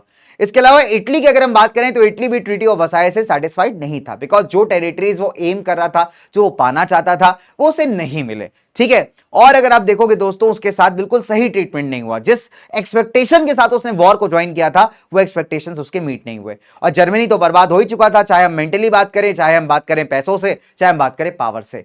तो ऑब्वियस सी बात है इन दोनों देशों में आपको दो एक ऐसे लीडर्स दिखते हैं जिन्होंने ये दिखाया कि हम जो है दोबारा से देश को मजबूत बना सकते हैं, ठीक है। तो इटली के अंदर था मुसोलिनी और जर्मनी के अंदर था अडोल्फ हिटलर, राइट दोस्तों। और ये दोनों ऐसे नेता थे जिन्होंने कभी लीग ऑफ नेशंस की बात ही नहीं मानी और अपने देश को इतना पावरफुल बनाने का ट्राई किया कि भाई देखो एंड ऑफ द डे आप देखोगे इनका एंबिशन स्टार्ट करवा देता है द वर्ल्ड वॉर 2, राइट। चलिए, तो बात करते हैं राइज ऑफ डिक्टेटरशिप्स की। है वी को तो भाई ये कुछ फेमस डिक्टेटर्स, बहुत खतरनाक चेहरे आपको दिखाई दे रहे होंगे इनके, ठीक है। तो let's talk about the rise of dictatorship. देखिए वर्ल्ड वॉर 1 के बाद क्या होता है, बहुत सारे इलाकों में यूरोप के, वर्ल्ड के डेमोक्रेसी स्टैब्लिश हो जाती है, ठीक है। जैसे बट ग्रेजुअली क्या होता है, जो डिक्टेटरशिप वाली सरकारें हैं दोस्तों, वो रशिया, जर्मनी, इटली, स्पेन, ऐसे इलाकों में, ऐसे देशों में बनना स्टार्ट होती हैं। तो हमने क्या देखा कि वर्ल्ड वॉर 1 के बाद कई सारी जगहों पे नो डाउट की डेमोक्रेटिक गवर्नमेंट्स आई, लेकिन उसके बाद धीरे धीरे आप देखोगे कि डिक्टेटरशिप्स भी यहां पे स्टैब्लिश होने लगती हैं, रशिया, जर्मनी, इटली, स्पेन जैसे इलाकों में, ठीक है।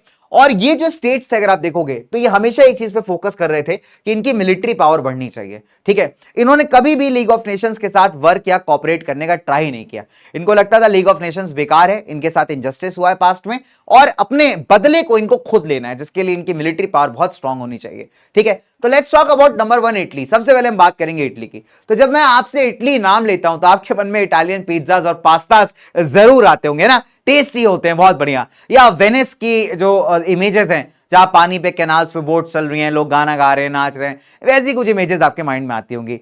बट दोस्तों उससे भी पहले इटली के इतिहास को अगर आप पढ़ोगे तो बड़ा इंटरेस्टिंग रहा है। एक जमाना था जब रोमन एम्पायर यहां पे रूल किया करता था, एकदम डोमिनेट किया करता था। फिर एक वो जमाना आया कि बेनिटो मुसोलिनी ने इटालियंस को एकदम कंट्रोल करके रख दिया, बिल्कुल, ठीक है। चलिए फिलहाल हम बात करते हैं द एरा ऑफ फासिज्म। तो जो पीरियड था between the two world Wars, उसने यहां पे दो तरीके की डिक्टेटरशिप सरकारों को देखा, ठीक है। अगर आप देखोगे डिक्टेटर्स ना अपने आप को यूनिक भी दिखाते हैं कई बार, तो इनका स्टाइल ऑफ गवर्नेंस बिल्कुल सेम है, लेकिन अपने गवर्नमेंट को अलग दिखाने के लिए क्या करते हैं, उसको कई बार नाम दे देते हैं। जैसे इटली के अंदर जो है फासिज्म दे दिया गया, स्टाइल ऑफ गवर्नमेंट था डिक्टेटरशिप, है ना। नाजिज्म आप देखोगे जर्मनी के अंदर दे दिया गया, गवर्नमेंट का टाइप क्या था, अगेन डिक्टेटरशिप। तो बात आप समझ लीजिए कि तरीका बिल्कुल सेम है सरकारें चलाने का, बट नाम अलग अलग दे दिया है, ठीक है। तो अगर आप देखोगे फासिज्म शब्द कहां से आता है, ये वर्ड आता है फासियों से। फासियों का मतलब ही होता है एक यूनियन या फिर लीग, ठीक है। इनफैक्ट अगर आप देखोगे जहां पे फासिज्म की बात की जाती है तो वो जो देश की पावर है वो एक ही इंसान के हाथ में है दोस्तों, है ना, एंड बाकी लोगों को उसके ऑर्डर्स को मानना होता है। फासिज्म अगर आप देखेंगे जो कि इटली में इमर्ज हुआ, वो कैसा था, एंटी नेशनलिस्ट था, कम्युनिज्म को अपोज करता हुआ था, और डेमोक्रेसी का भी सरासर अपोजर था। कम्युनिज्म या सोशलिज्म का मतलब क्या होता है, एक ऐसा समाज जहां पे जो रिच या प्राइवेट पीपल होते हैं या प्राइवेट बिजनेसेस होते हैं उनको आप वैल्यू नहीं देते, उनको आप साइड कर देते हो, ठीक है। आप वैल्यू किसको देते हो, वर्कर्स को, फार्मर्स को, नॉर्मल लेबर्स को, कि समाज इन्हीं से चलता है, इन्हीं से बनता है। तो ये जो आइडियोलॉजी है आपकी, ये कम्युनिज्म सोशलिज्म में आपको दिख जाती है, ठीक है। आई बात समझ में, चले।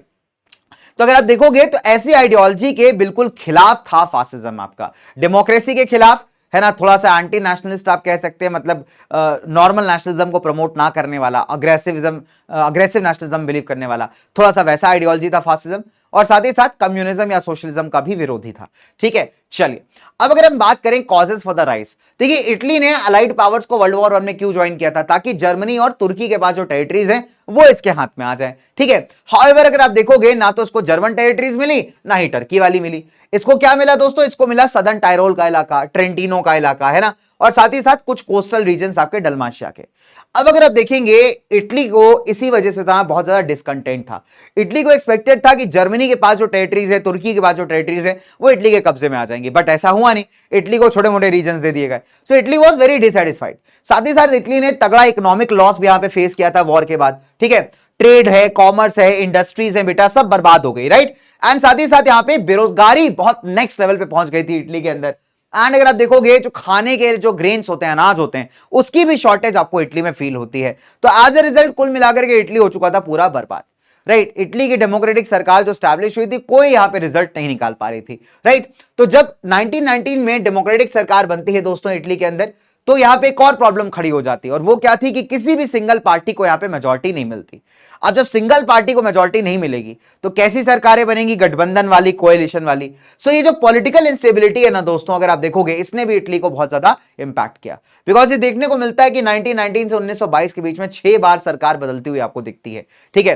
तो कोई म्यूचुअल आपस में आप कह सकते हैं कॉपरेशन नहीं था इन सरकारों के बीच में। इकोनॉमिक पॉलिसीज पे हर सरकार का डिफरेंस टेक था, हर पार्टी डिफरेंट टेक लेके चल रही थी। सो एज ए रिजल्ट अगर आप देखोगे तो सरकार ना तो बढ़ती हुई बेरोजगारी से डील कर पाई, और ना ही जो दंगे फसाद हो रहे थे उनसे डील कर पाई। तो एज ए रिजल्ट डेमोक्रेटिक सरकार prove to be a big failure यहां पे, ठीक है। चलिए अब अगर आप देखोगे दोस्तों यहां पे तो अच्छा एक और इंटरेस्टिंग बात बताऊं, रोमन एम्पायर के जमाने में ना तो इस तरीके का वेपन इस्तेमाल किया जाता था दोस्तों, जहां पे लकड़ी होती थी, किनारे कुल्हाड़ी लगी होती थी, ठीक है। तो अगर आप देखोगे तो इसे पुराना सिंबल माना जाता था रोमन एम्पायर का, तो इसको भी हम फासिस्ट कहते थे। तो कई बार जो फासिस्ट होते थे ना वो इससे भी रिलेट करके अपनी आइडियोलॉजी को समझाते थे, ठीक है। चलिए अब फिलहाल हम लोग कहानी को आगे बढ़ाते हैं। यहाँ पे अब अगर आप देखेंगे तो क्लास कॉन्फ्लिक्ट्स बहुत ज्यादा बढ़ गए थे इंटर वॉर पीरियड में। क्लास कॉन्फ्लिक्ट का मतलब होता है समाज के कौन से क्लास के पास रियल पावर होनी चाहिए। देखिए जो नोबल्स हैं, जो राजा हैं, जो थोड़े बहुत अभी बचे हुए हैं, जो अमीर लोग हैं, वो जरूर से चाहेंगे कि पावर जो है उनके पास होनी चाहिए। फिर कुछ जो समाजवाद वाले सपोर्टर्स हैं वो चाहते हैं कि पावर वर्कर लेबर्स के पास होनी चाहिए। ठीक है, तो अगर आप देखोगे दोस्तों यहां पे जो कॉमन आदमी था उसने क्या कहा, अपोज करना स्टार्ट कर दिया कि देखिए जितने भी रिसोर्सेज हैं अभी भी क्या है कि अमीर आदमी के हाथ में है, लेकिन हमें तो कहा गया था कि वर्ल्ड वॉर 1 के बाद ये सब खत्म हो जाएगा, सभी को इक्वालिटी के साथ देखा जाएगा, सभी को इक्वल रिसोर्सेज मिलेंगे, बट ऐसा हो नहीं रहा था। तो ये जो क्लास कंफ्लिक्ट है ना ये बढ़ता चला जा रहा है अमीर और मिडिल क्लास और गरीब के बीच का। ठीक है, चलिए अब रशियन रेवोल्यूशन से इंस्पायर होकर के जो कम्युनिस्ट थे उन्होंने क्या किया बेटा, यहां पे क्रांतिकारी आइडियाज को इटली में फैलाना स्टार्ट कर दिया। ठीक है, अब जैसे फॉर एग्जांपल पीजेंट्स को मोटिवेट किया गया, फार्मरों को मोटिवेट किया गया कि जमींदारों की जमीनें हड़प लो। वर्कर्स को कहा गया आप हड़ताल पे चलाइए, काम करना ही बंद कर दीजिए फैक्ट्री में, ठीक है, स्ट्राइक कर दीजिए। कम्युनिस्ट ने अगर आप देखोगे यहां पे कॉन्स्पिरेसी स्टार्ट कर दी कि जो सरकार है इटली की, है ना, उसको यहां पे उठा के फेंक दिया जाए, उसको ओवरथ्रो कर दिया जाए एंड स्टेट पावर कैप्चर कर ली जाए। ठीक है, तो लैंडलॉर्ड्स एंड इंडस्ट्रियलिस्ट ने इस कम्युनिज्म को अगर आप देखोगे तो बड़े डेंजर के साथ देखा, बिकॉज ऑब्वियस सी बात है ना, जमींदार के पास एक व्यापार चलाने वाले इंसान के लिए ये जो हो रहा है, कम्युनिज्म जो करवा रहा है, वो ऑब्वियस सी बात है बहुत ज्यादा डराने वाली बात है, राइट। क्योंकि अगर कम्युनिज्म फैल गया तो इनके बिजनेस वगैरह तो बंद हो जाएंगे, राइट। एंड अगर आप देखोगे इन्होंने यहां पे फासिज्म को इसी वजह से प्रमोट करना स्टार्ट कर दिया। ठीक है, तो यहां पे क्या हुआ, इटली का जो बड़ा समृद्ध समाज था, इटली का जो पावरफुल रिच पीपल थे, उनको लगा कि अगर इटली में कम्युनिज्म आ गया तो ऐसे केसेस में भाई उनकी दुकानें, उनके बिजनेस हो जाएंगे बंद। अब कम्युनिज्म को रोकने की पावर किसके अंदर है, फासिज्म के अंदर। तो एक काम करते हैं, फासिज्म को सपोर्ट करते हैं। ठीक है, चलिए अब अगर आप देखेंगे लीग ऑफ नेशंस इतना वीक था कि वो यहां पे बढ़ते हुए इन्फ्लुएंस को चेक ही नहीं कर पाया, कि फासिज्म और नाजिज्म जब ग्रो कर रहे थे वो कुछ नहीं कर पाया। साथ ही साथ मुसोलिनी जो कि इटली का लीडर था दोस्तों, जिसने फासिज्म को स्टैब्लिश किया था, वो एक बड़ा तगड़ा पर्सनालिटी था, है ना। यहां पे अगर आप देखोगे तो बड़ी आसानी से ये लोगों का सपोर्ट जीत देता, ये लोगों को पुरानी कहानियां सुनाता है इटली की। देखिए एक जमाने में इटली का एक ग्लोरी हुआ करता था, एक बड़ा अपना ऑरा हुआ करता था, और लोग इसको सपोर्ट करना स्टार्ट कर देते हैं। ठीक है, तो मुसोलिनी को कई बार ड्यूस कहा जाता था, ड्यूस का मतलब होता है नेता या लीडर। ठीक है, चलिए अब अगर हम बात करें फासिज्म का मेन एम क्या था, तो फासिस्ट अगर आप देखोगे डेमोक्रेसी के बिल्कुल विरोधी थे, ये डेमोक्रेसी में इनका कोई विश्वास नहीं था यहां पे। And according to fascist democracy क्या करती है, अमीर और गरीब के बीच के फासले को और बढ़ा देती है। ठीक है, तो फासिस्ट का मानना क्या था दोस्तों, कि डेमोक्रेसी क्या करती है, सिर्फ अमीर और गरीब के बीच के डिफरेंस को और बढ़ाती है। फासिस्ट ने कहा कि आइडियोलॉजी कायदे से यह होनी चाहिए कि वन पार्टी और वन लीडर, देश में एक ही पार्टी हो और उसका एक ही नेता हो, वही पूरा देश चलाए। बिकॉज इनको लगता है कि कंट्री तभी प्रोग्रेस करेगी जब नेता जो है कॉमन होगा। ठीक है, मल्टीपल नेता होंगे, मल्टीपल पार्टीज होंगी, देश कभी बढ़ नहीं पाएगा। वन पार्टी वन लीडर का कंसेप्ट होना चाहिए। इसके अलावा फासिस्ट चाहते थे कि समाज के सभी सेक्शंस को कंट्रोल किया जाए, चाहे वो कैपिटलिस्ट हो, बिजनेसमैन हो, इंडस्ट्रियलिस्ट हो, आपके वर्कर हो, आर्टिसंस हो आपके, है ना, क्राफ्ट बनाने वाले, या फार्मर्स हो। फासिज्म ने यह भी कहा दोस्तों कि नेशनलिज्म होना चाहिए, है ना, देश सबसे इंपॉर्टेंट होना चाहिए, अग्रेसिव नेशनलिज्म। ठीक है, जो देश का नेता है, जो आपके देश को चला रहा है, वो सबसे इंपॉर्टेंट है। आपका इंडिविजुअल व्यू क्या है वो कोई मैटर नहीं करता, वो जिस तरीके से देश को चला रहा है, जितना अग्रेसिवली चला रहा है, दैट ओनली मैटर्स, आपका व्यू मैटर नहीं करता, है ना। तो यहां पे फासिस्ट जो थे अग्रेसिव नेशनलिज्म के बहुत बड़े सपोर्टर थे। ठीक है, तो ये हो गए आपके एम्स ऑफ फासिज्म। तो क्वेश्चन आता है तो आप इसको लिख लीजिएगा। अच्छा, अब अगर हम बात देखें कि फासिस्ट ने कैसे अपनी गवर्नमेंट को यहां पे सेटअप किया, तो समझ में आता है। देखिए इटली की अगर हम बात करें तो इटली में नो डाउट डेमोक्रेटिक सरकार बन रही थी, ठीक है, लेकिन फिर भी जो ओवरऑल हेड था वो आपका राजा था। ठीक है, तो विक्टर इमैनुअल हुआ करता था उस टाइम पे, फर्स्ट वर्ल्ड वॉर के टाइम पे। अब ये इतना कमजोर रूलर था कि इसने ना तो इंडस्ट्रियल रेवोल्यूशन में इटली को आगे बढ़ा पाया, ना आर्म्स की रेस में, ना ही इटली को मजबूत इकोनॉमी बना पाया। तो एज ए रिजल्ट आप देखोगे जब बेनिटो मुसोलिनी के पॉलिटिकल करियर की शुरुआत हुई थी ना बेटा, वो खुद भी एक समाजवादी था, सोशलिस्ट आदमी था, लेकिन बाद में उसे लगा कि समाजवाद से उसको पैसे नहीं मिलने वाले, उसको फंड्स नहीं आएंगे। देखो कितना दोगला आदमी यार, पैसे के लिए पार्टी बदल लिया भैया। ठीक है, तो मुसोलिनी भी अगर आप देखोगे ना तो स्टार्टिंग में ये भी भैया समाजवादी आदमी हुआ करता था। ठीक है, लेकिन जब उसको बाद में रियलाइज हुआ कि समाजवाद से कोई पैसा नहीं आने वाला, कोई फंडिंग नहीं आने वाली इसके पास, तो इसने क्या किया, यहाँ पे समाजवाद का ही विरोध करना स्टार्ट कर दिया। इसने क्या किया, यहाँ पे अलग अलग ग्रुप्स बनाए जिनका नाम था फासियोस। ठीक है, ये ग्रुप्स क्या करते थे, कम्युनिस्ट और समाजवादियों के अगेंस्ट वायलेंस करते थे, उनको मार देना, काट देना। ठीक है, बिकॉज अगर आप देखोगे इसको समझ में आ गया था कि समाजवादी बनने से कोई फायदा नहीं है ना, इसमें नुकसान ही नुकसान है। एक काम करो, इनके अपोज काम करो। अगर इनके अपोज हो जाओगे तो इंडस्ट्रियलिस्ट आपको सपोर्ट करेंगे, राजा आपको सपोर्ट करेगा। तो ये आदमी यही करता है, पार्टी बदल लेता है पैसे के चक्कर में। ठीक है, और यहाँ पे जो है फासियोस करके ग्रुप्स बनाता है, और ये ग्रुप्स क्या करते हैं, समाजवादियों के अगेंस्ट वायलेंस करते हैं दोस्तों। नाउ लेटर इन्हीं ग्रुप्स को ऑर्गेनाइज करके बना दी जाती है फासिस्ट पार्टी। एक कॉन्फ्रेंस रखी जाती है फासिस्ट पार्टी की, ठीक है, कहां पे, नेपल्स के अंदर 1922 में। और मुसोलिनी यहां पे अनाउंस करता है कि उसकी डिमांड्स अगर नहीं मानी गई तो वो सरकार पे अटैक करके सरकार को पलट देगा, ठीक है।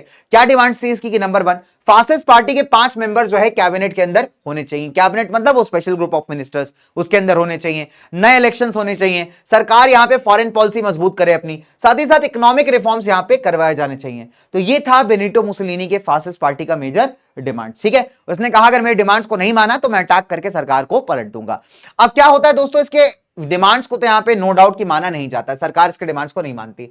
फिर मुसोलिनी क्या करता है, रोम पहुंच जाता है अपने फॉलोअर्स के साथ, ठीक है, अपनी वेटरन आर्मी के साथ, एक तरीके से मान लीजिए वॉलंटियर्स के साथ, ठीक है, जो उसको सपोर्टर्स थे, तो उनके साथ ही पहुंच जाता है रोम।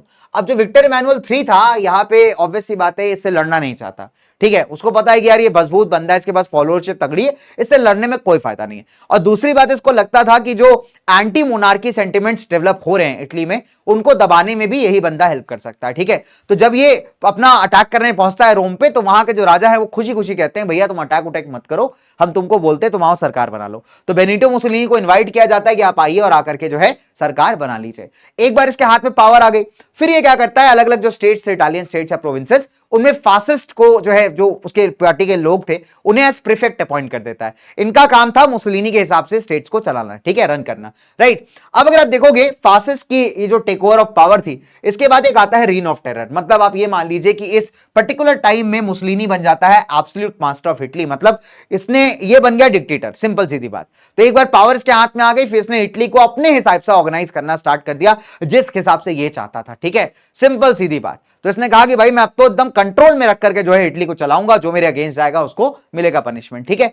चलिए, तो ऐसा माना जाता है दोस्तों कि पावर इसलिए जो है रूलिंग क्लासेस ने यहां पे हैंडओवर की थी मुसोलिनी को, बिकॉज इनको लगता था कि जो डेमोक्रेसी एंड समाजवाद है वो इटली के लिए और उनके लिए खासकर काफी हानिकारक है, और इसे दबाने के लिए पावर एक ही बंदे के हाथ में है, वो है मुसोलिनी। तो इसलिए मुसोलिनी को ही सरकार को लीड करना चाहिए, ठीक है। चलिए, तो मुसोलिनी का एक मानना था कि इटली को या तो एक्सपांड हो जाना चाहिए या खत्म। तो इटली को पावर बनाने के लिए, बड़ी पावर बनाने के लिए आपको कब्जा करना पड़ेगा, दूसरे कंट्रीज पर अटैक करना पड़ेगा और उन्हें कॉलोनाइज करना पड़ेगा, ठीक है। जैसे फॉर एग्जांपल इसने जो था एब्सिनिया, इथियोपिया के इलाके को कॉन्कर कर लिया 1936 में, ठीक है।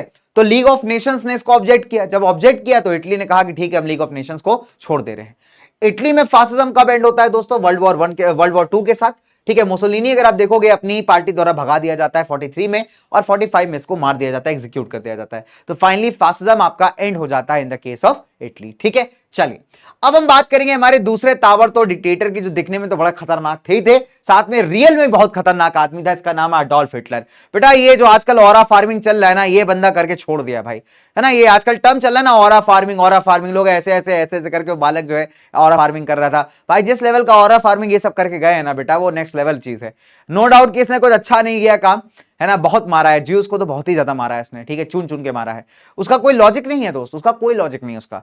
इसके हिसाब से ज्यूस खराब लोग हैं, दैट इज हम मारेंगे उनको, ठीक है। तो ये अलग ही सन के आदमी था बिल्कुल अडोल्फ हिटलर, ठीक है। पावरफुल भी बहुत था, ये भी बात सच्चाई है, ठीक है। अब let's talk about Nazi dictatorship in Germany. अब दोस्तों जब जर्मनी वर्ल्ड वॉर 1 हारा, उसके बाद आपको पता है कि राजा साहब तो गद्दी छोड़ के भाग गए, है ना। और उसके बाद फ्री एंड फेयर इलेक्शंस करवाए गए, ताकि एक डेमोक्रेटिक सरकार जो है यहां पे जर्मनी में अपॉइंट की जा सके।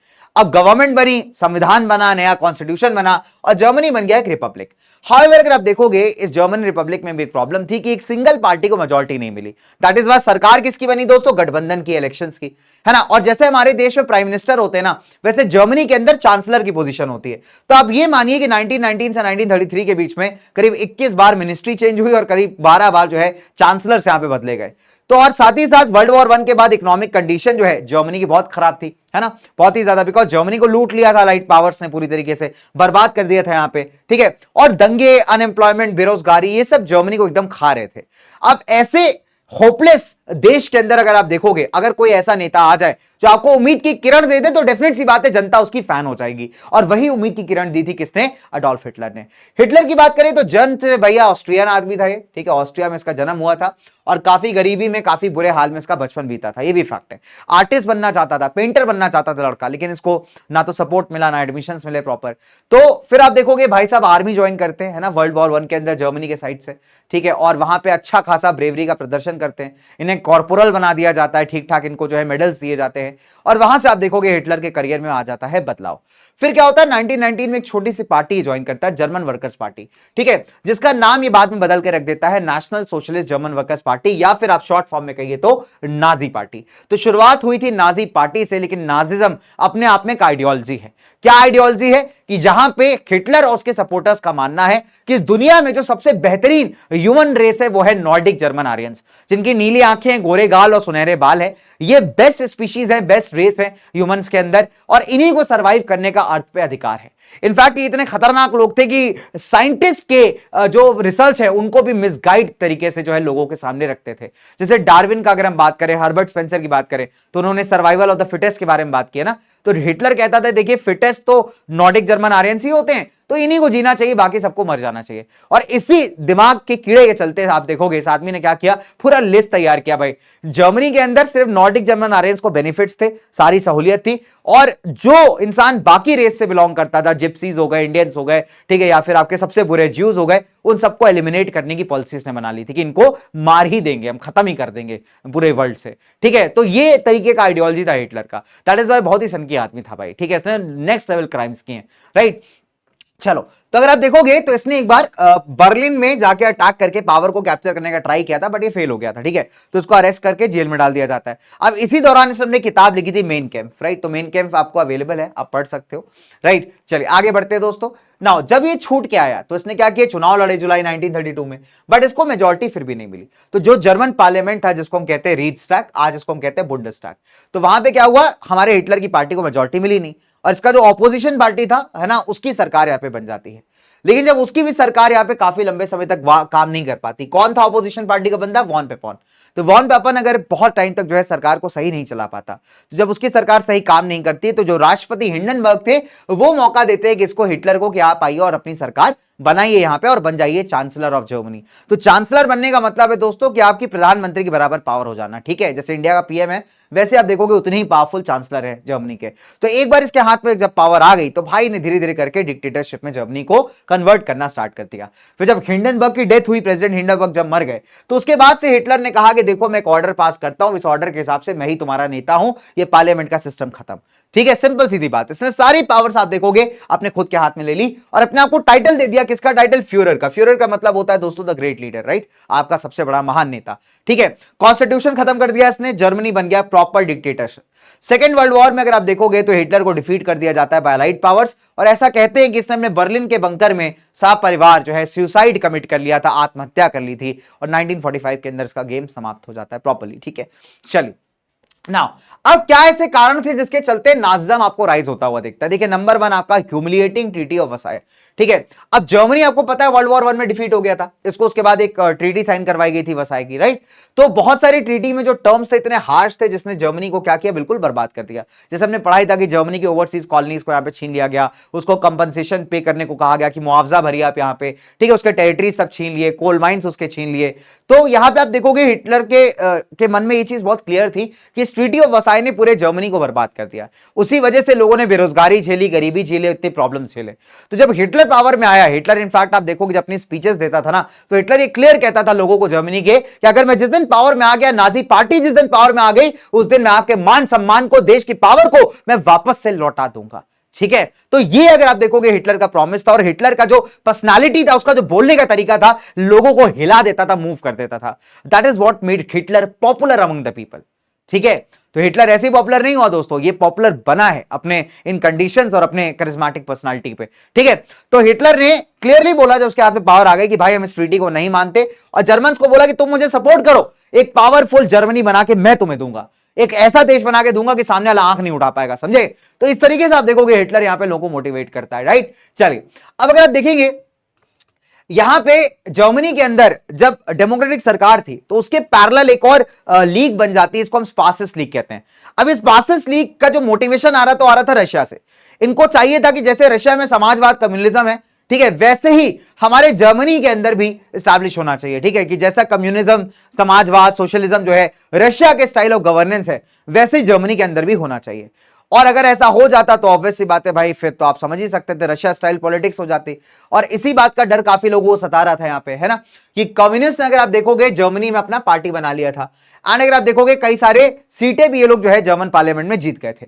तो अगर आप देखोगे हिटलर इसी को मुद्दा बना लेता है, कहता है कि देखिए कम्युनिज्म जो है देश को कभी आगे नहीं बढ़ने देगा, और ये कहता है कम्युनिज्म को मैं ही रोक सकता हूं, इसलिए नाजीज को पावर में लेकर के आइए, अपना बहुमूल्य वोट जो है मेरे को दीजिए, मैं ही अच्छे दिन लेकर के आऊंगा मित्रों, जर्मनी वालों अच्छे दिन आएंगे, ठीक है, समझ रहे हो। तो हिटलर इस तरीके से आप देखोगे लोगों को कह रहा है कि मैं ही कम्युनिज्म के बढ़ते प्रभाव को रोक सकता हूं, मुझे पावर में लेके आइए।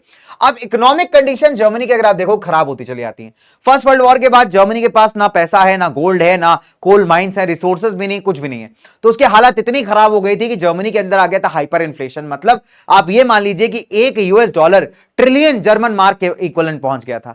तो अगर आपको एक USD का सामान खरीदना है तो आपको बहुत सारा पैसा लेके आना पड़ता था, तब आप जाके खरीद पाते थे। तो आप बेरोजगारी नेक्स्ट लेवल पे थे, चीजें बहुत ज्यादा महंगी थी जर्मनी में। तो ऐसे हालात में अगर आप देखोगे तो बहुत सारे कंट्रीज ऐसे भी थे जिन्होंने जर्मन पे टैरिफ लगा दिए थे, रेस्ट्रिक्शन लगा दिए थे। तो ना इसका सामान बिक रहा है, ना इंडस्ट्री फंक्शन कर पा रही है, ना रिजर्व्स है इनके पास। तो ऐसे में आदमी क्या है, खासकर जो जर्मन यूथ है वो बहुत संख्या में हो गया बेरोजगार। हिटलर ने प्रॉमिस किया कि अगर मैं वापस आकर, अगर मैं पावर में आ गया तो मैं अपने जर्मन इकोनॉमी को बहुत मजबूत बना दूंगा, जिसको बनाने के लिए इसने काम भी किया, नो डाउट। आज जो वॉक्सवैगन आप कार देखते हो ना, इतनी बड़ी ब्रांड है, वो इसी के जमाने में स्टार्ट हुई थी, ठीक है, पीपल्स कार कहते थे उसको। जो जर्मन सुपर हाईवेज एक बेंचमार्क सेटल करते हैं दोस्तों, वो भी इसी के टाइम पे स्टार्ट हुआ था, राइट। बस हिटलर के साथ प्रॉब्लम ये थी कि इसको लगता था कि रिसोर्सेज को पाने के लिए आपको दूसरे कंट्रीज को अटैक करना चाहिए, उनके रिसोर्सेज छीन लेने चाहिए। खतरनाक आदमी था भाई ये, ठीक है। चलिए, अच्छा, मिलिटेंट नेशनलिज्म का राइज। हिटलर ने क्लियर कहा भाई कि अगर मैं यहां पे पावर में आ गया तो मैं जर्मनी को बना दूंगा सबसे पावरफुल देश। तो एज ए रिजल्ट जो है जर्मन लोगों की जो मान सम्मान खो चुकी है उसे मैं जीत करके वापस लेके आऊंगा। सो दैट इज व्हाई आप देखते हो यहां पे क्या होता है, लोग इसको सपोर्ट करना स्टार्ट कर देते हैं। Anti Semitic propaganda.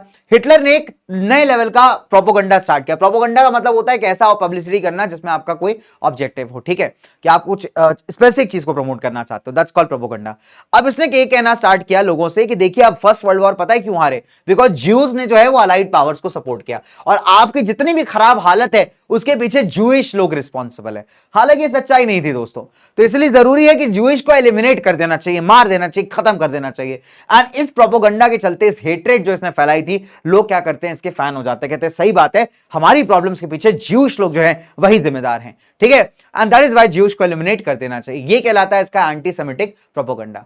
साथ ही साथ इसका पर्सनालिटी तगड़ा था ही था दोस्तों, जबरदस्त ओरेटर था। इसकी स्पीचेस अगर आप देखोगे लोगों को हिला के रख देती थी, ठीक है। साथ ही साथ तगड़ा पॉलिटिशियन था। इसने लोगों को यह समझा दिया कि अगर मैं पावर में आ गया तो तुम्हारे इकोनॉमिक प्रॉब्लम्स खत्म हो जाएंगे। नई स्टाइल ऑफ पॉलिटिक्स करता था, बड़ी बड़ी पब्लिक मीटिंग्स करना, रैलियां करना, पावरफुल स्पीचेस देना। वहां पे नाजी सिंबल का प्रदर्शन होता था, स्वास्तिक जैसा सिंबल है इनका, तो नाजी सिंबल का प्रदर्शन होता था। और हिटलर को एक सेवियर के फॉर्म में दिखाया जाता था कि हिटलर ही ऐसा है जो आपको अपने प्रॉब्लम से यहां पे आजाद करा सकता है। तो ये सारी चीज अगर आप देखोगे तो लोगों के माइंड्स को कैप्चर कर लेती हैं। लोग इतना ज्यादा हिटलर द ब्रांड नेम से इफेक्ट हो जाते हैं कि उनको लगता है कि हिटलर को तो पावर में लाना ही चाहिए, ठीक है। चलिए, और साथ ही साथ अगर आप देखोगे एक और बहुत बड़ा रीजन है हिटलर के पावर में आने का, वो है the absence of a strong opposition. जब हिटलर पावर गेन कर रहा था ना, कोई भी ऐसी पार्टी नहीं थी यार जो इसको अपोज कर पाती। सिंस इसको अपोजिशन मिला ही नहीं कभी, तो हिटलर आसानी से यहां पे ग्रो कर गया इनटू पावर, ठीक है। चलिए, उसके बाद अगर हम बात करें एम्स ऑफ नाजिज्म की दोस्तों, तो नाजिज्म का एम बहुत क्लियर था। पहली बात, अग्रेसिव नेशनलिज्म को प्रमोट करना। दूसरी बात, सिंगल लीडर सिंगल पार्टी का कंसेप्ट, जैसे इटली में था, सेम वही कंसेप्ट यहां प्रमोट हो रहा है। इंटरनेशनलिज्म मतलब सभी देशों के साथ हम यहां पे संबंध बढ़िया बना के नहीं रखेंगे, जिनसे हमारे फायदा है हम उसी के साथ जाएंगे, ठीक है। ऐसा नहीं कि लीग ऑफ नेशंस की बात सुन रहे हैं, बाकी पावर्स की बात सुन रहे हैं, ये सब हम नहीं करेंगे। इसका फॉरेन पॉलिसी बहुत क्लियर था, ठीक है। पीस एंड डेमोक्रेसी का सपोर्टर था नहीं। फोर्स एंड ब्रूटैलिटी का इस्तेमाल करना, सिंपल सीधी बात है, जहां पे नहीं हो रहा काम, फोर्स का इस्तेमाल करिए, ब्रूटैलिटी का इस्तेमाल करिए, काम निकलवाइए। वॉर इंपॉर्टेंट है, देश की पावर को बढ़ाना है तो वॉर्स आपको लड़नी पड़ेंगी, वॉर्स लड़के इलाके जीतने पड़ेंगे, उसी से देश के रिसोर्सेज का इंक्रीज होगा, ठीक है। साथ ही साथ रेशियल सुप्रीमेसी होनी चाहिए। मतलब इसका क्लियर मानना था कि सिर्फ नॉर्डिक जर्मन आर्यन से द बेस्ट रेस है, उन्हीं को एग्जिस्ट करने का यहां पे हक है जर्मनी के अंदर, बाकी सबको मार देना चाहिए। कहते हैं ना दोस्तों, बड़े से बड़े घमंडी आदमी का घमंड कोई ना कोई सिंपल सा इंसान तोड़ जाता है। रावण घमंड करता था, है ना, त्रिलोक विजेता हूं मैं, ये हूं वो हूं। कौन तोड़ के गया उनका घमंड? भाई भगवान तोड़ के गए, लेकिन कैसे? एक मनुष्य रूप में। रावण कहता था अरे आप तो मनुष्य हो, भगवान राम आप क्या कर पाओगे, आप मेरा क्या ही कर लोगे, है ना। भगवान जी ने कहा कोई बात नहीं, मैं मनुष्य जरूर हूं, मेरा डेडिकेशन बहुत तगड़ा है, ठीक है, मेरे अंदर जो कॉन्फिडेंस है बहुत तगड़ा है, और देखो कैसे एक मनुष्य तुम्हारा घमंड तोड़ेगा। और देखो वही हुआ कि नहीं हुआ। सिमिलरली जेसी ओवेंस करके एक ब्लैक एथलीट थे, अमेरिकन एथलीट थे, ठीक है, बर्लिन ओलंपिक्स हो रहे थे और हिटलर बैठा हुआ था। हिटलर को बहुत प्राउड था अपनी नॉर्डिक जर्मन रेस पे कि यार मेज इससे बढ़िया, इससे पावरफुल स्ट्रॉन्ग रेस ही नहीं, ह्यूमन रेस। जेसी ओवेंस ने 4 ओलंपिक गोल्ड्स निकाले थे, और ब्लैक्स को तो ये मानता ही नहीं था। ब्लैक्स को तो आप देखोगे एकदम कीड़े मकोड़ों की तरह ट्रीट करता था कि इनको मार दो, ऐसा कर दो, ऐसा कर दो। तो हिटलर का घमंड पब्लिकली कोई तोड़ के गया था ना, दैट वाज जेसी ओवेंस, ठीक है। तो कभी पढ़ना उनके बारे में, मजा आ जाएगा पढ़ करके, तुमको एकदम पर्सनल विक्ट्री फील होगी। क्या बात है, मुंह पे तमाचा मारना बोलते हैं इसको, ठीक है।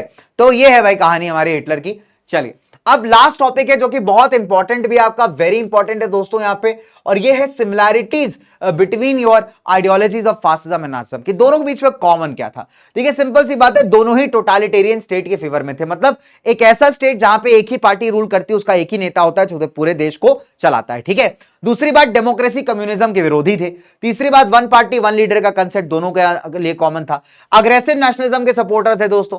फासिज्म और इटली और नाजिज्म इन जर्मनी इसी वजह से आया बिकॉज अगर आप देखोगे यहाँ की इकोनॉमिक कंडीशंस उस जमाने में बड़े खराब थे, ठीक है। दोनों कंट्रीज आप देखोगे ट्रीटी ऑफ वर्साई के टर्म से जो है बहुत ज्यादा खुश नहीं थी। साथ ही साथ कम्युनिज्म के बढ़ने से जो है काफी ज्यादा फियर भी था, उसने भी अगर आप देखोगे इनके इन दोनों के ग्रोथ में काफी तगड़ा यहाँ पे सपोर्ट दिया। साथ ही साथ लीग ऑफ नेशंस का एक वीक इंस्टीट्यूशन होना, उसका फेलियर अगर आप देखोगे यहाँ पे बहुत ज्यादा प्रमोट करता है किसको? हमारे इन दोनों लोगों को, जिसको आप कहते हैं हिटलर भैया हमारे और हमारे मुसोलिनी, ठीक है।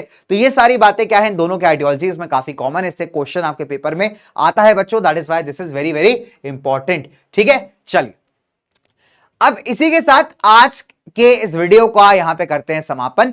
तो मोटा मोटा मान लीजिए लगभग 1 घंटे का ये लेक्चर है, लेकिन दोनों चैप्टर्स हमने यहां पे कवर किए एकदम तगड़े ताबड़तोड़ तरीके से मेरे बेटा, है ना।